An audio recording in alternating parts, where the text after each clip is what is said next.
Good morning. This is Dylan Jovine from Behind the Markets. Happy Tuesday. Today is Tuesday, March 18th. Today, I want to talk about a bunch of letters that we've been getting in from members as this market has corrected in the past week. Members who read Midnight in America, and they've actually taken the action suggested in that book and have done pretty well. And most importantly, they've executed the 4 steps, at least the first of the 4 steps in that book, with clarity, precision, and non-emotion, it seems. For example, David N. writes in, during the recent correction, I was able to pick up some high conviction stocks that I believe will perform well over the next 3 to 5 years and beyond. Before that, he writes in, I sold and trimmed, got some of the weaker ones while building up a position in the Treasury money market fund that you recommend.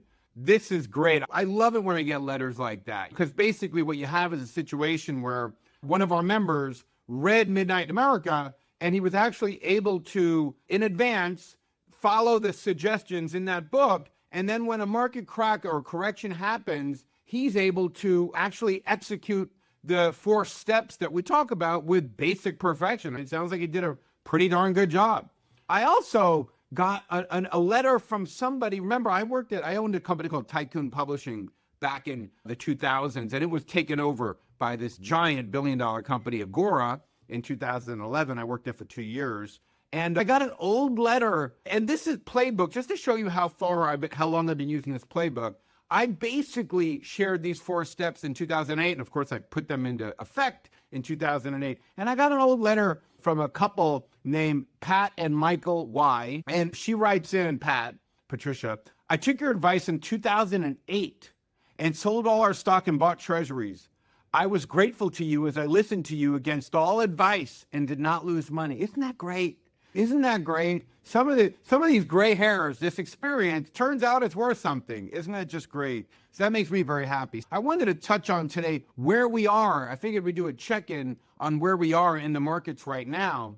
And when we issued Midnight America in July, we discussed 5 cracks that are really threatening America and the markets. And the first one was stock prices were too high, obviously. And you don't have to be a genius to predict when stock prices are absurdly overvalued by any historical measure that all you need is a pin to pop it. And it turns out that pin was tariffs, but it could have been anything. There's always one main pin that pops it. And all of a sudden these are the issues that we're hiding right behind the mass delusion of euphoria. So that mass delusion of euphoria has come down, and all of a sudden the issues that I warned about in Midnight America, they're right there. They're suddenly unmasked for everyone to see.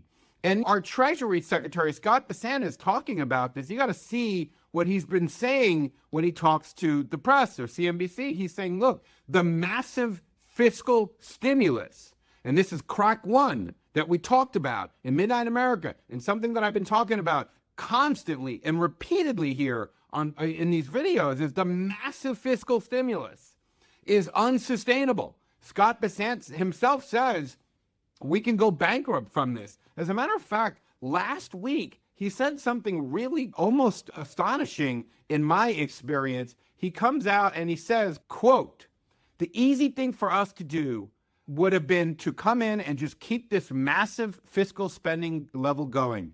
And it's unsustainable. But could we have kept it going for a year or 2 years, maybe even 4?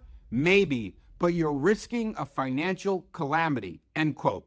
That's Treasury Secretary Scott Bessent on March 13, 2025. This is a remarkable, astonishing, really, thing for a Treasury Secretary to say. And he's saying that the fiscal spending is just too much. Now, the Trump administration had a couple of choices here, and Americans don't like to hear this, but this is the cold reality of the situation. They could cut benefits, or to cut the spending because it's just out of control, or they could cut government spending, cut 25% off the federal government, lay off 25% of the federal government, and they chose that path, apparently.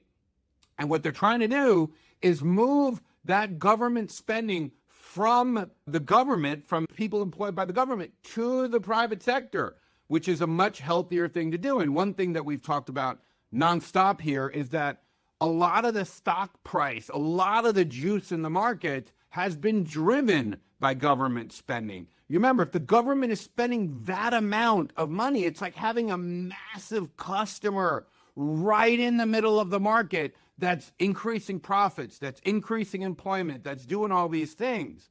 Now, it's important. Now, where are we right now with the markets? I'll tell you where we are right now with the markets. We're at the first leg down, okay? This is a very common place to be, but the bubble, the delusion has popped. Now, Americans are seeing those 5 cracks that we talk about in midnight in America. These are the ones that we tried to tell you about before the delusion popped. This is why this book is still very timely, and there's still a lot of time left before the chickens come home to roost, for lack of a better expression. So you really want to get your hands on a copy of that book. It's helping people. This is me doing my commercial intermission here, but I actually believe this. I actually think this is those 4 steps that to work through a market like this are really, it's the experience that I've built up over 33 years, 35 years doing this, and it's all the gray hairs. I should call them the gray hair steps. These are the steps I learned that gave me all these gray hairs, because I didn't just learn them. I didn't just wake up knowing how to navigate a bear market. I had to earn that, and that cost me millions and millions of dollars over the years. So I'm going to spend a few days talking about this because I want to put it into proper perspective, because as David N. and other people who've written in have said, if you navigate this, it's just like playing a video game. Make a left here, make a right there, make a left here, make a right there. You remove all emotion from the thing, which changes every aspect of how you do this. So anyway, that's what I wanted to touch on today. I'll be talking about this more in the coming days and weeks. Have a wonderful Tuesday.